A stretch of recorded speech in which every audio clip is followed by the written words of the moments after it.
Eddie, after the Everton loss, it felt like your season was once again at a crossroads. And then now it feels like there's a bit of reinvigoration because of the Manchester United win. Can you just describe your emotions after that Everton loss and compare them to how they are now? Well, the highs and lows of football, yeah. I mean, the Everton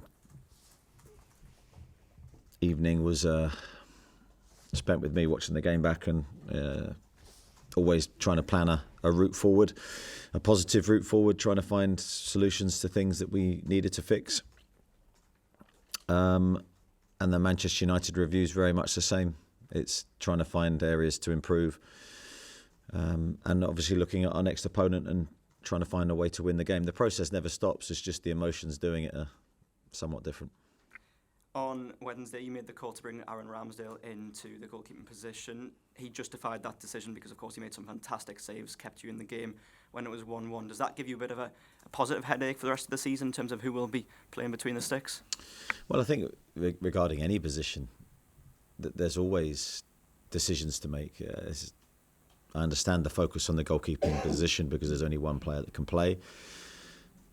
But we need that competition across all the areas of the team. We haven't had that, especially in the defensive areas, for a number of weeks now. We're hopeful that we can get a couple of players back fit to bring that competition back, but I think that's when the team's at its best. And this will be the 5th time you've played Manchester City this season, 3 losses and 1 win so far. What have been the key takeaways from those games, and do you know exactly how you can be effective and hurt them? Yeah, I think the games against Manchester City have all been close. The game we won was close. The games we've lost, I think, have been, by and large, pretty close. I think we've been in every game, and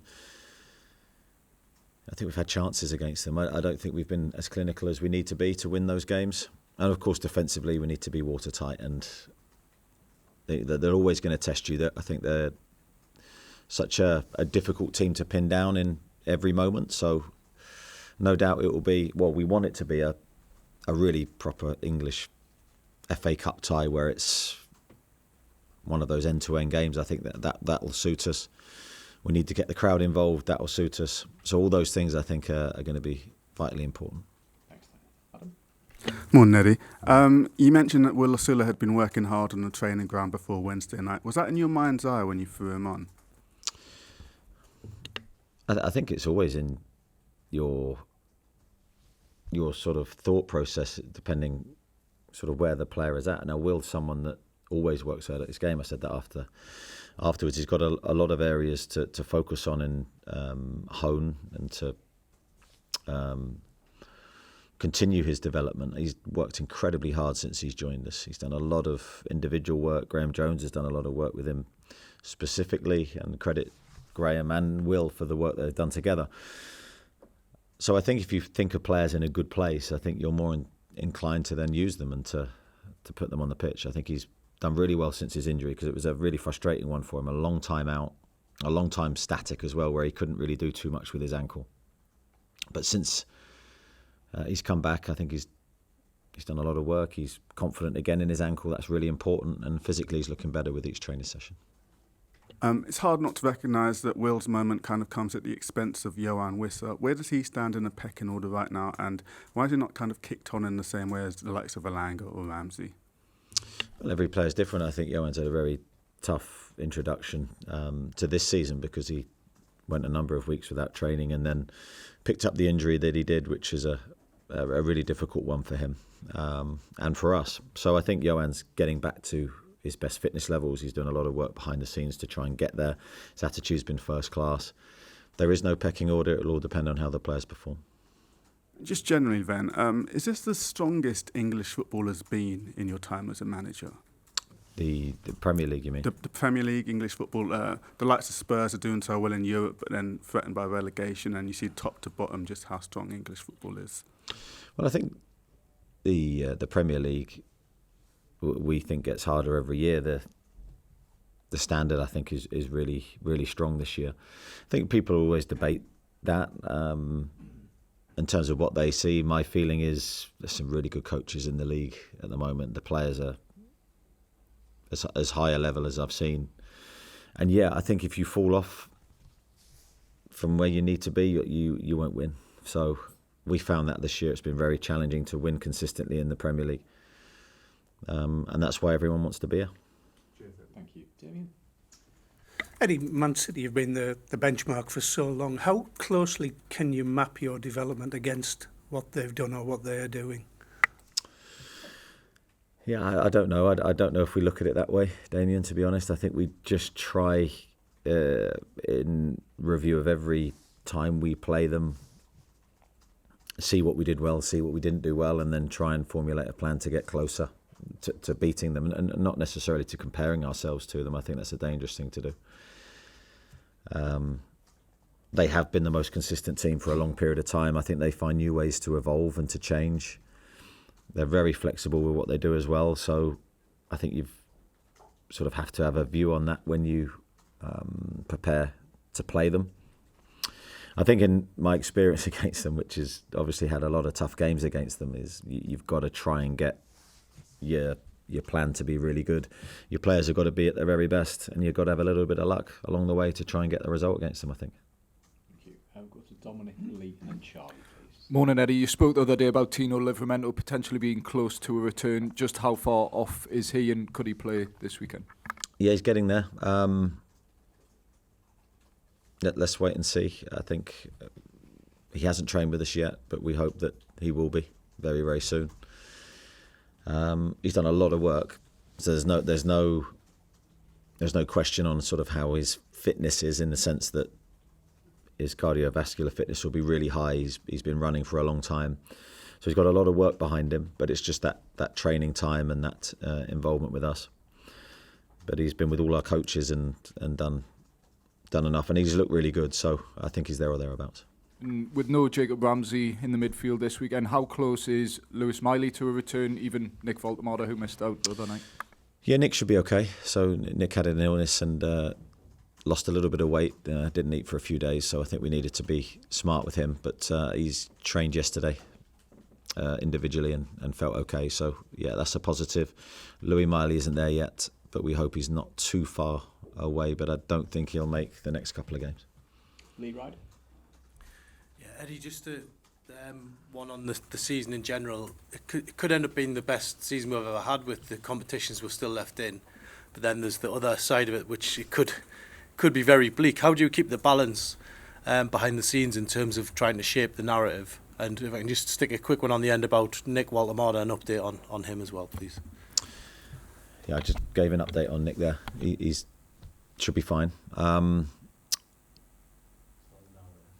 Yeah. I'm just thinking how I answer that. I'm not sure on the word bleak, but I think that's the world that we live in. It's the highs and lows, the positive and negative. For me, I can't look at things that way. I've just got to approach the next game. We've got an FA Cup tie against Manchester City, which is a great game. It's one of those games, one of the standout games of the FA Cup draw. I think we have to be really positive, especially after the game against Manchester United and how we played and the late winner. Let's try and use all that positive energy to try and attack this game and try and get in the next round. Thanks, Lee. Charlie? Eddie, just on Tino Livramento now, he has been linked with a move to Man City. When Ross Wilson arrived as sporting director, he said his contract situation was a top priority. Do you have an update on that at all? I have no update on that, I'm afraid. Okay. Luke? Linking on to that, Tino Livramento link with Manchester City, Sandro Tonali's been linked with Manchester City, Bruno Gomes at various points has been linked to Manchester City. With that in mind, how do you feel when Pep Guardiola talks to your players on the pitch after games? Does it annoy you?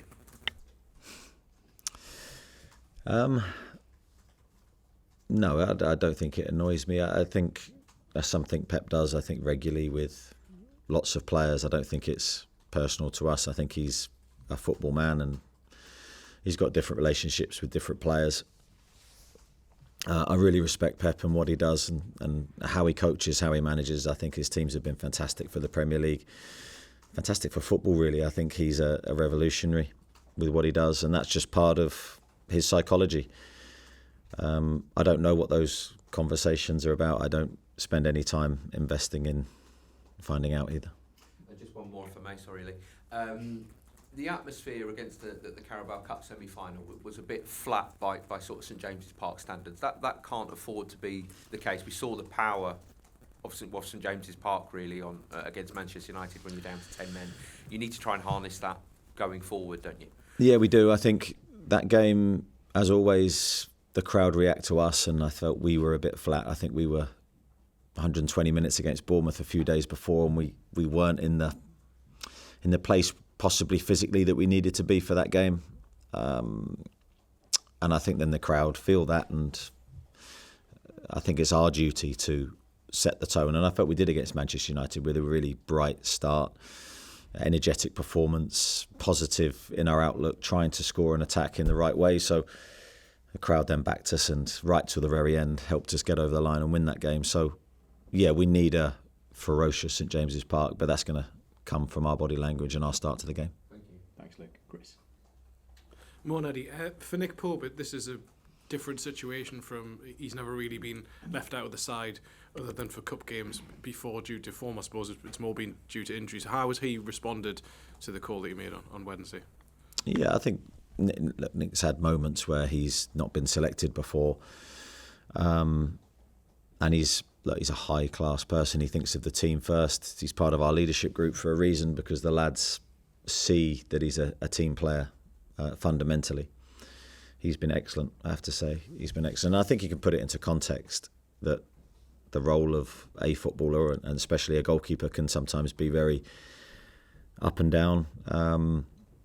But I think he has to see the longer term vision, which is he just needs to be at his very best, forget anything else about team selection. So he's really focusing on his training and the fundamentals behind that. I've got no doubt with his attitude, with the work that he'll do with the coaches, he'll be back to his very best very soon. Thank you. Craig, and then Sean, please. Morning, Eddie. Whenever we've spoken to the hierarchy, one thing they've consistently said is that this club needs European football. To that end, does the FA Cup now take on greater significance when you analyse where you are in the league? Could the FA Cup perhaps be your best, I'm not going to use the word easy, but the most direct route into the Europa League, into European football? Yeah, possibly. I mean, we're looking at it. We just want to try and win. Yes, there's byproducts behind winning and advancing in various competitions, but I don't think we can look at it that way. We just have to look at it. We want the glory of trying to win a trophy. In part, then you have to do the hard bit, which is navigate the rounds to get there, and none harder than this. We've been given the hardest tie we could have been. I think the players' mindset has been to try and win every game. I've been criticised for taking the cup seriously previously, this season especially, because people have felt it's given us too many games, but I think that's the way we have to be when representing this club. So we'll have the same attitude again. We'll try and win the game and then see where it takes us. Can I just ask quickly, where do you stand on the whole... So you're in the Champions League, then you come out of the Champions League, you have no European football, it allows you to reset, you have a brilliant season, you get back in. You can't really be that club, can you? Next year there's a narrative, if you're not in any European football, it gives you a chance to go again. But you need to be battle hardened. You need to find a way to, even if that's a Thursday night, Wednesday night, whatever, you need to find a way to be that club. Where do you stand on that whole debate and that journey? There'll be debates about everything. We need to find a way to be successful consistently. There'll always be people that will sort of analyse your season in one direction or another. We want that long-term consistent success. We have struggled this year with the demands that have placed upon us, and I think people, if you're looking at logically, can understand why. But there's no excuses that's going to be given to us, and no allowances made. So we're trying to find a way to navigate our way through this period by winning games, by progressing as far as we can in every competition, and then we'll have to see where we are at the end. Thank you. Sean? Morning, Eddie. You described Kieran Trippier's performance as vintage on Wednesday night. Obviously, he put in a brilliant display, and his impact at the club since he's joined is obviously well clear. He's out of contract at the end of the season. Is that something you would like to discuss with him and sort of extend his stay beyond this season? Yeah, I think I've said many times on the players that are out of contract, not just Kieran's situation, that we will discuss with the players at the right time about their futures, but that's something that I'm not focusing on. I'm focusing on the team. We've got too many games for me to get distracted. That would be something for Ross, and the powers that be will come together and I'm sure make the right decision for the individuals and the club.